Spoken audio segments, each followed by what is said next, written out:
When societies were still mostly rural and agricultural, waste disposal was hardly an issue, partly because people tended to make use of everything, and partly because there was plenty of space to bury rubbish.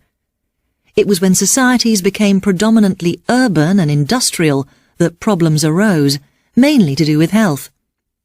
City authorities had a hard time trying to find efficient ways of getting rid of all the rubbish. One of these was to get people to sort out their rubbish into different types, just as these days we are encouraged to separate our rubbish into different categories for easier removal and recycling. So, for example, kitchen rubbish was set aside and used for feeding animals. However, fears of disease put an end to that. In fact, it wasn't until the 20th century that all waste was simply thrown together and ploughed into landfills.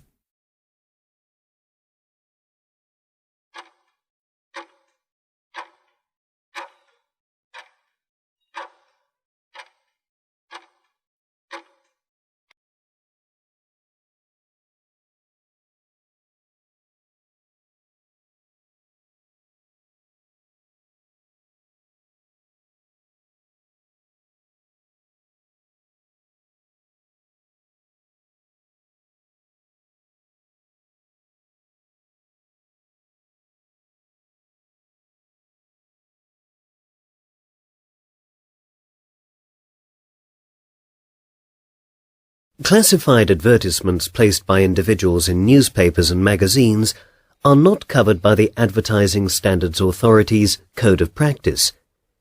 If you happen to buy goods that have been wrongly described in such an advertisement and have lost money as a result, the only thing you can do is bring a case against the person who placed the advertisement for misrepresentation or for breach of contract. In this case, you would use the small claims procedure, which is a relatively cheap way to sue for the recovery of a debt. If you want to pursue a claim, you should take into account whether the person you are suing will be able to pay damages, should any be awarded. Dishonest traders are aware of this and often pose as private sellers to exploit the legal loopholes that exist. That is, they may claim they are not in a position to pay damages.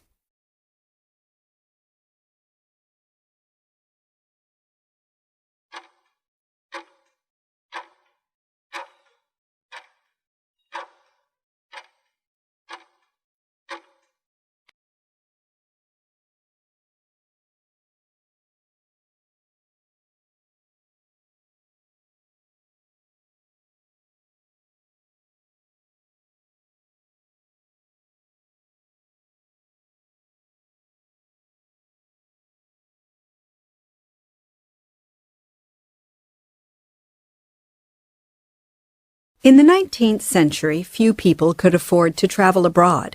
It was expensive, and there weren't the mass transport systems that we have today. So curiosity about foreign lands had to be satisfied through books and drawings. With the advent of photography, a whole new dimension of reality became available.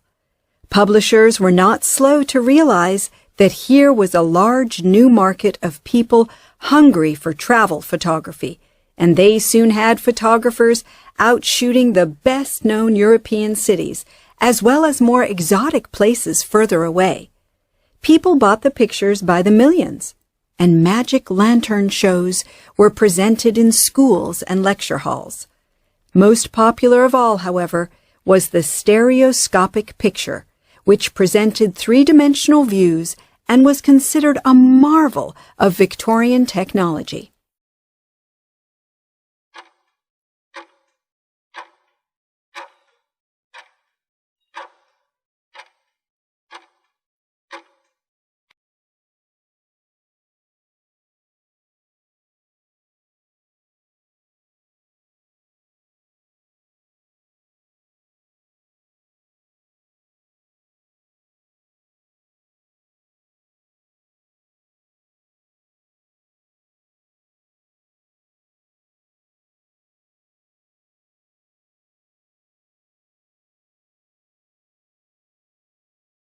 Stem cells are the body's master cells, the raw material from which we are built.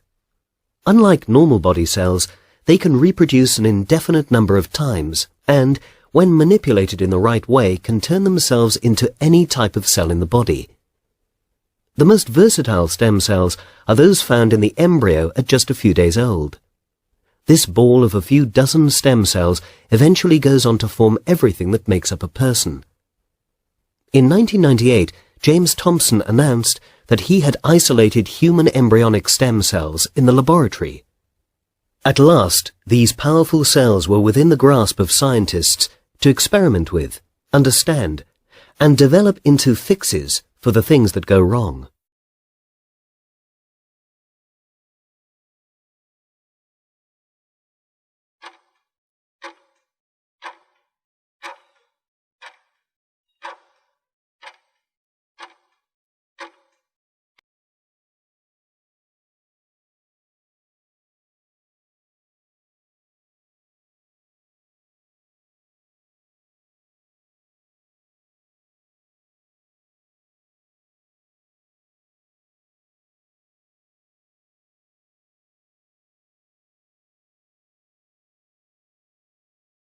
The European Economic Community was established in 1957. Its aim was, in broad terms, to move towards closer political and economic cooperation.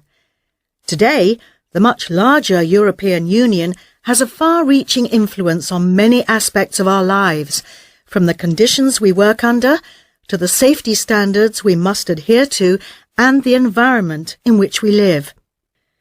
In order to achieve the free flow of goods and services, workers and capital between the member countries, they needed to establish mutual policies in areas as diverse as agriculture, transport and working conditions. When they had agreed on these policies, they became law. Now, though, the EU is concerned with a far wider range of issues.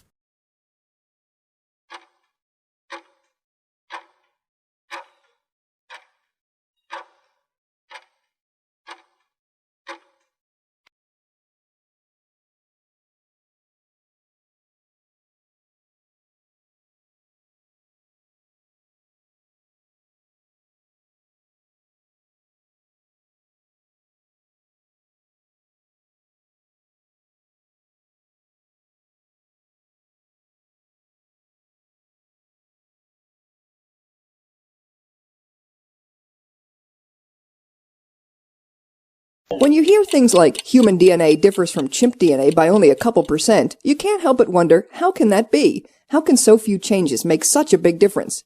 Researchers working with fruit bats and mice think they have an answer, and it lies less in the animal's genes than in the short snippets of DNA that control when and where and how vigorously genes are turned on.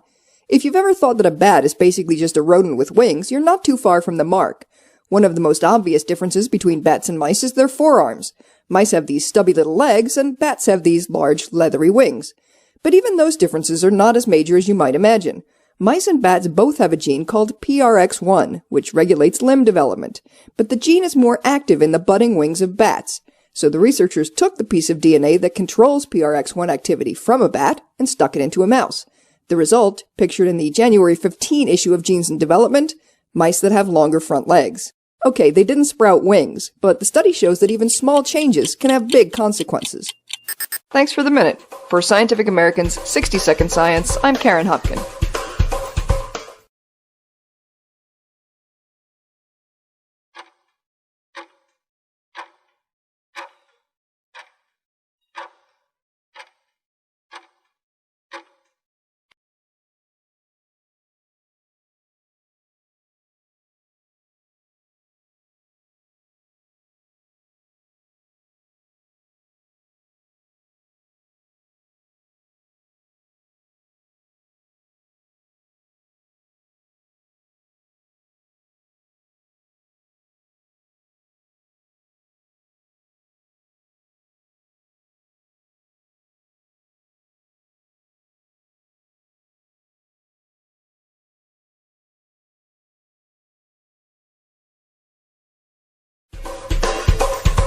This is Scientific American's 60-Second Science. I'm Wade Gibbs. Got a minute?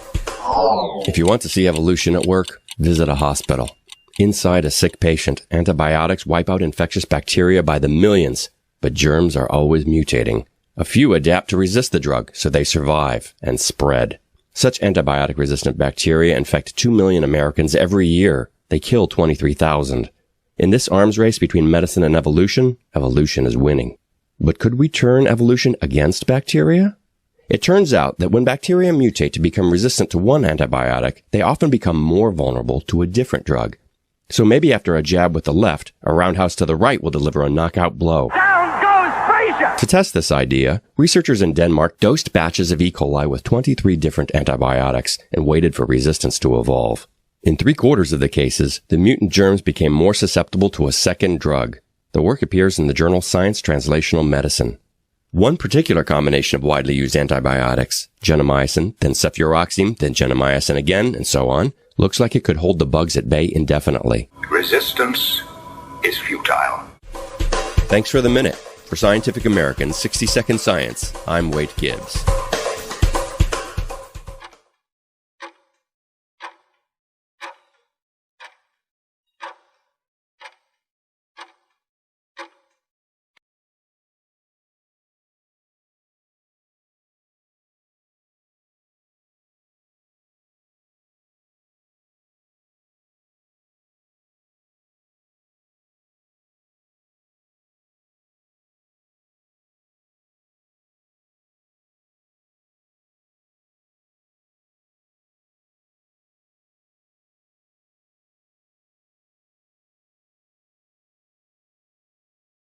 Fed up with the polar vortex? If so, consider this. Shivering may actually share some of the benefits of exercise, at least in terms of burning fat. Researchers studied shivering in a group of 10 men and women. First, the volunteers rested under a temperature-controlled blanket, which dropped from 80 degrees Fahrenheit to a chilly 54. Then they cycled on an exercise bike. Researchers took blood samples during both activities. Turns out shivering and exercise spurred muscles to secrete similar amounts of irisin, a hormone that tells brown fat to turn up the furnace, even though exercise took 10 times as much effort. The researchers say the metabolic pathway may have evolved to save us energy. Shivering alone is a costly survival mechanism. It relies on muscle contraction to warm us, whereas shivering activated brown fat can convert chemical energy directly to heat. This study's in the journal Cell Metabolism. As for your home thermostat, study author Francesco Celli of the NIH likes to keep his at 68, low enough to turn on brown fat. And it's a win-win. You'll save money on heat because you're making your own. Thanks for the minute. For Scientific American's 60-Second Science, I'm Christopher Intagliata.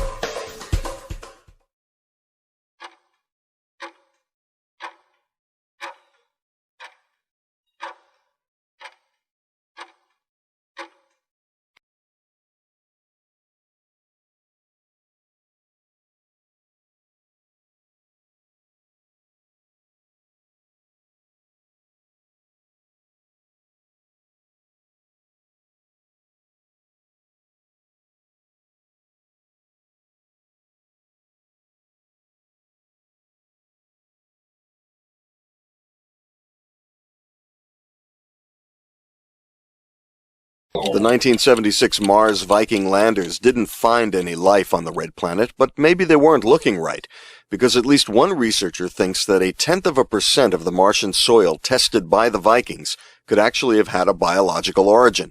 The Dutch researcher Joop Houtkoper presented his ideas on August 24th at the meeting of the European Planetary Science Congress in Potsdam. One Viking test measured unexplained rises in oxygen and carbon dioxide when it was incubating some soil samples. Houtkoper conjectures that the incredibly dry and cold surface of Mars might be home to living cells. Such cells, however, would need to be filled with a mixture of water and hydrogen peroxide, which could stay liquid in the harsh conditions. And if the Viking landers happen to scoop up any of these strange cells, their breakdown products would be in line with the oxygen and carbon dioxide measured. The biomass would then represent 0.1% of the Martian soil by weight, which is interestingly comparable to levels found in some Antarctic permafrost. Thanks for the minute. For Scientific American's 60-Second Science, I'm Steve Mirsky.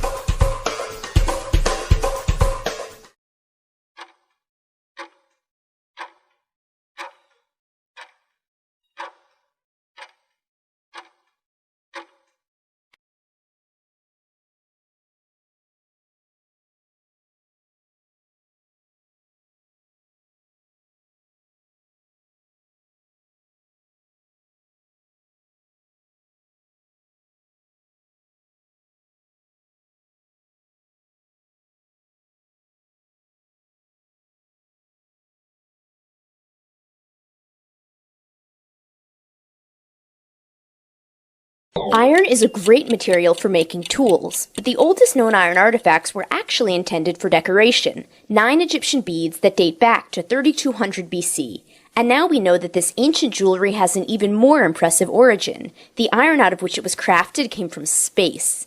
The metal cylinders were discovered in Egypt in 1911. To analyze the structure and chemical composition of the beads, researchers bombarded them with neutrons and gamma rays. The tests revealed that the jewelry contained trace elements not present in earthly ores, but that are found in iron-rich meteorites. The study is in the Journal of Archaeological Science. The meteoric metal was hammered flat and rolled into beads more than 5,000 years ago. This date is some 1,500 years before the invention of smelting. That technique made it possible for terrestrial iron to be shaped into tools, and to supplant copper and bronze as civilization's metal of choice. The new finding shows that long before smelting revolutionized tool use, some humans were already iron men. Thanks for the minute. For Scientific American 60-Second Science, I'm Sophie Bushwick.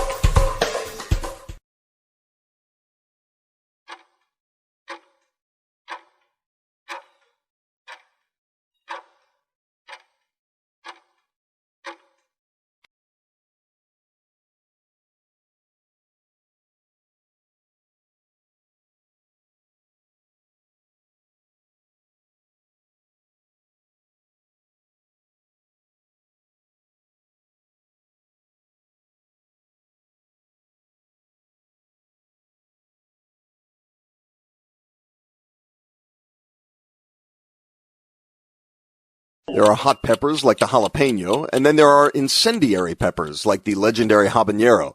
Now there's a new variety of thermonuclear habanero known as the tiger paw NR habanero. The name comes from its appearance. The bright orange pepper resembles a tiger's paw, and the NR stands for nematode resistant. The pepper was bred by U.S. Department of Agriculture scientists to be resistant to nematodes, roundworms that attack the plant's roots. The pepper was bred conventionally, not genetically engineered, and it does away with the need to use the soil fumigant methyl bromide, which is being phased out. So how hot is the tiger paw habanero? Pepper hotness is measured on something called the Scoville heat scale. A jalapeno comes in at about 5,000 on the Scoville scale.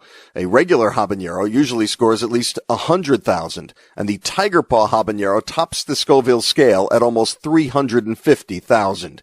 In fact, there's a legend that eating habanero peppers can have the side effect of actually making you deaf, but only so that you cannot hear your own screams. Thanks for the minute. For Scientific American's 60-Second Science, I'm Steve Mirsky.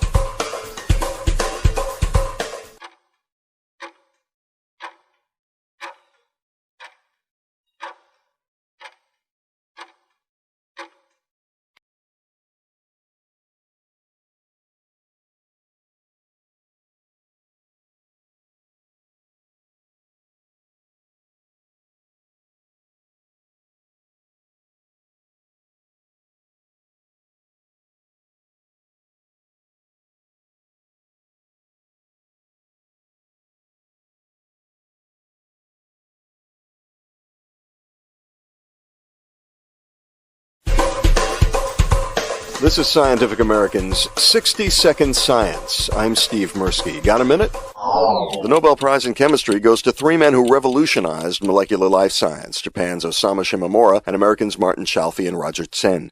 They developed tools to light up and see individual proteins inside living cells.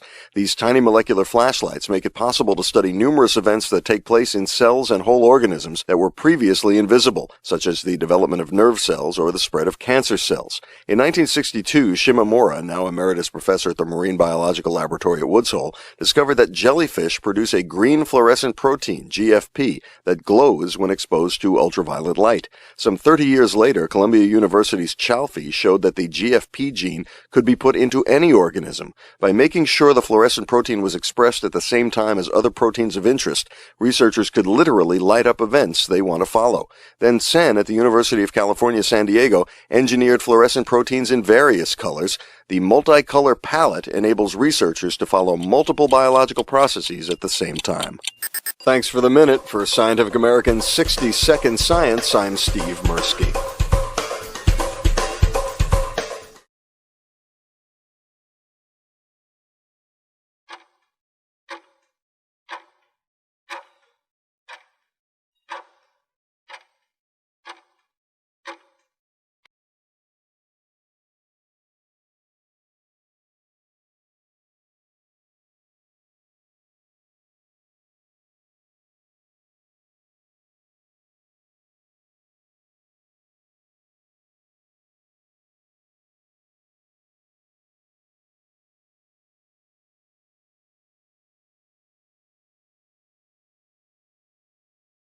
New parents can act pretty strangely. For example, they often have an obsessive interest in what comes out of their baby's bottoms.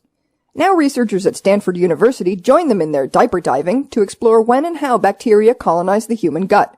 Adults harbor complex microbial ecosystems within their GI tracts. These bacteria help digest food and contribute to a healthy immune system. But when a baby's born, its intestine is devoid of bacterial inhabitants. Within days, however, a cavalcade of microbes set up shop, establishing a vibrant intestinal community whose residents soon outnumber the baby's own cells. The researchers found that the early months were chaotic, with established species disappearing and new ones taking their place. But by the time the babies were 12 months old, each harbored a dynamic but unique collection of intestinal fauna. A set of fraternal twins had the most similar bugs, which suggests that genetics may have something to do with which bacteria stick around. Next, I'll look at how formula versus breast milk affects a baby's intestinal ecosystem. With so many questions left to explore, the researchers will no doubt be mining diapers for some time to come.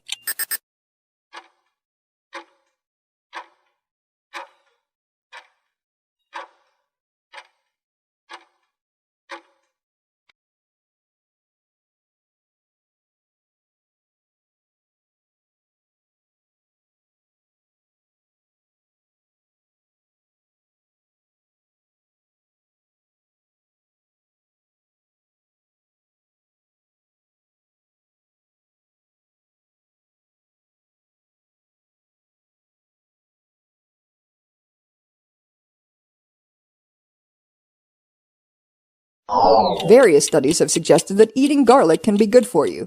It's been credited with lowering blood pressure, protecting against heart disease, preventing blood clots, even fighting off colds. Now researchers from the University of Alabama at Birmingham think they have a better idea how garlic might work its medicinal magic.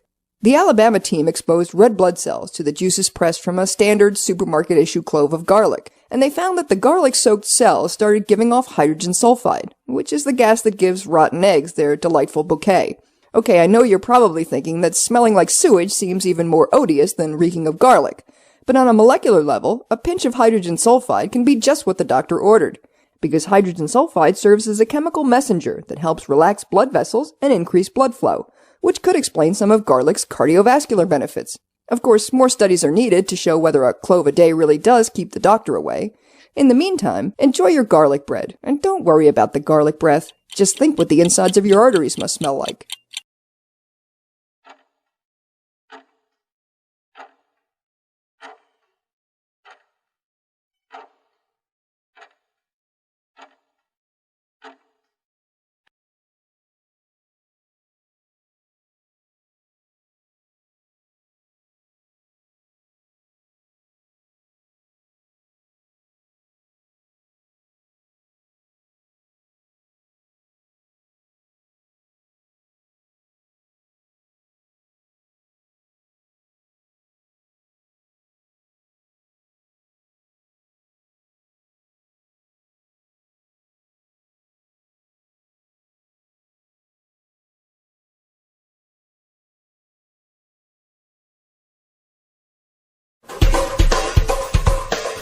This is Scientific American's 60-Second Science. I'm Karen Hopkin. This'll just take a minute. Any successful business person can tell you about the importance of FaceTime, actually sitting down with clients, coworkers, maybe even competitors. But there may be even more to this whole face-to-face business than meets the eye, or exactly as much as meets the eye, because a new study from Tufts University suggests that the success of a corporation rests squarely on the face of its CEO. The researchers took photos of 50 CEOs from the highest and lowest ranked Fortune 1000 companies, and they showed these pictures to a group of undergrads. They asked the students to rate each face on whether its owner looked competent, dominant, likable, mature, or trustworthy. What they found is that the students' impressions tracked with company profits. The more powerful and leader-like the CEO appeared, the more successful the corporation, even though the CEOs were all pretty much middle-aged white guys in ties. The study, which will appear in the February issue of Psychological Science, does not say whether profitable companies tend to promote people who look like leaders, or whether successful CEOs grow to look the part. Either way, looks like a company's financial about-face can actually be about-face. Thanks for the minute. For Scientific American's 60-Second Science, I'm Karen Hopkin.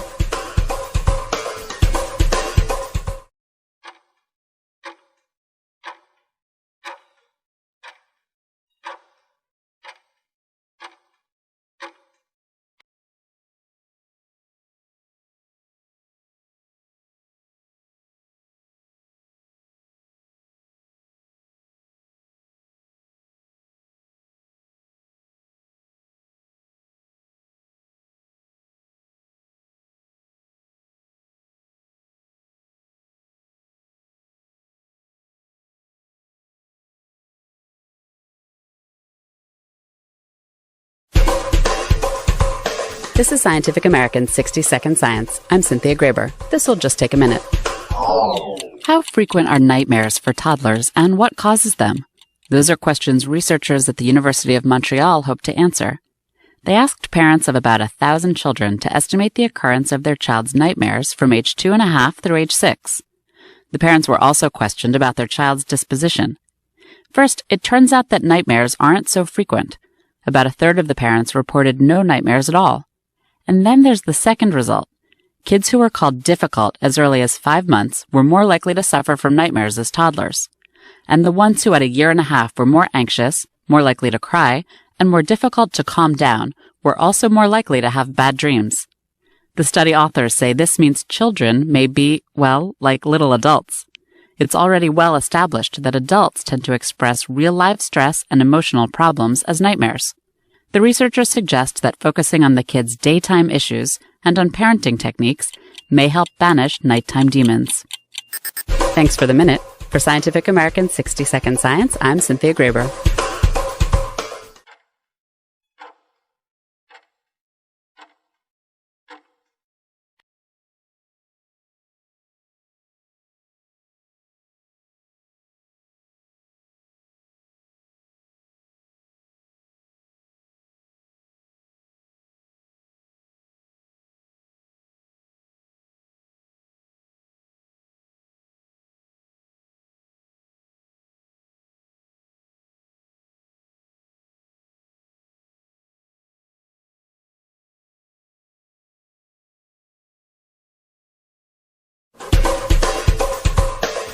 This is Scientific American's 60-Second Science. I'm Karen Hopkin. This'll just take a minute. For those interested in preserving the environment, this week brings sobering news about ethanol. This fuel, distilled from plants like corn and switchgrass, has been widely touted as an eco-friendly, clean-burning alternative to gasoline. But a study published this week in the journal Environmental Science and Technology suggests that replacing our current gas guzzlers with vehicles that burn ethanol would actually increase pollution and damage human health. Stanford scientist Mark Jacobson used a computer model to predict air quality in the year 2020, when ethanol-powered cars are expected to be widely available in the U.S. His simulation showed, among other things, that cars that burn a blend of 85% ethanol will significantly increase ozone, a prime ingredient in smog. So in a world where the cars run on switchgrass juice, more people will get asthma, more people will be hospitalized with respiratory distress, and more people will die from breathing in ozone than if we kept on driving our gas-powered clunkers, at least according to Jacobson. So if you want to celebrate Earth Day this weekend, raise a glass of bubbly to our beautiful planet. Just don't share any with your gas tank. Thanks for the minute. For Scientific American's 60-Second Science, I'm Karen Hopkin.